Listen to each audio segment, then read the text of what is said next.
सभी को मेरी स्नेहिल सुप्रभात।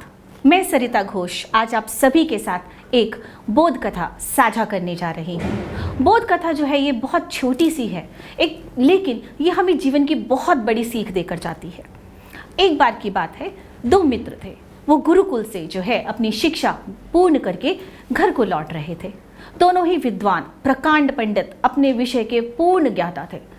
और दोनों जब आते जा रहे थे रास्ते में, क्योंकि ये बात उस वक्त की है जब यातायात के इतने साधन नहीं थे। अब जब वो दोनों मित्र आ रहे थे तभी एक मित्र बोला कि मित्र, आज तो हमें खीर खाने को मिलेगी। दूसरा मित्र बोला, हाँ तुम ठीक कहते हो, लेकिन खीर कड़वी होगी।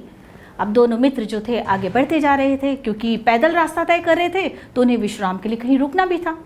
अब एक घर में वो विश्राम के लिए रुके तो वहाँ पे जो महिला थी उन्होंने उनको खीर खाने को दी। जैसे ही, अब पहले मित्र की तो भविष्यवाणी सत्य सिद्ध हो गई थी, उन्हें खीर मिल चुकी थी। और जैसे ही उन्होंने खीर खाई, पहले ही निवाला जो था उनको थूकना पड़ा, क्योंकि वो जो पहला ही निवाला जो खीर का था वो इतना कड़वा था कि उन्हें ये एहसास हो गया कि जो उन्होंने भविष्यवाणी की थी वो बिल्कुल सत्य थी। अब पहला मित्र जो था वो थोड़ा सा उत्सुक था कि भाई ऐसे कैसे हुआ।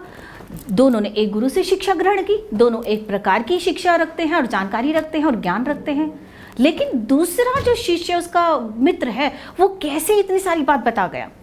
तब दोनों आपस में विचार विमर्श करने लगे। तो दूसरे मित्र ने कहा, मित्र तुमने जो भविष्यवाणी की थी कि खीर मिलेगी वो किस आधार पर की थी। उसने कहा, देखो हमें ना गुरु ने बताया था कि जिस दिन सुबह आप प्रातःकाल तोते को देखोगे तो आपको उस दिन खीर खाने को मिलेगी। तो दूसरा मित्र बोला, लेकिन मित्र जो खीर थी वो कड़वी होगी, तुम्हें ऐसा कैसे पता था। उसने बोला, क्योंकि गुरुजी ने जब ये शिक्षा दी थी कि तोता जब देखेंगे तो खीर मिलेगी, उन्होंने ये भी हमें देखना था, जानना था कि वो तोता जो था वो नीम के पेड़ पर बैठा था। तो बेटा देखिए यहाँ पर फ़र्क कहाँ आया, किस चीज़ का फ़र्क आया। ज्ञान दोनों का समान था, गुरु उनके दोनों के एक ही थे, लेकिन अंतर कहाँ था, उस चीज़ को ग्रहण करने में।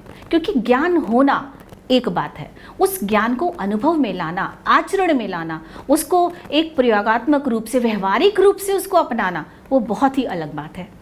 तो यानी कि इस कहानी से हमें शिक्षा यह मिलती है कि जब भी हम ज्ञान अर्जित करें, पूरे मन से करें, हम अपने सतत प्रयास करें और अपने हृदय से उसके लिए हम प्रयास करें।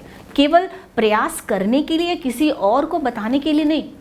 हमें अगर जीवन में सफल होना है तो हमें प्रयास स्वयं ही करना होगा, सतत करना होगा और लगातार करते हुए पूरे मन से करना होगा।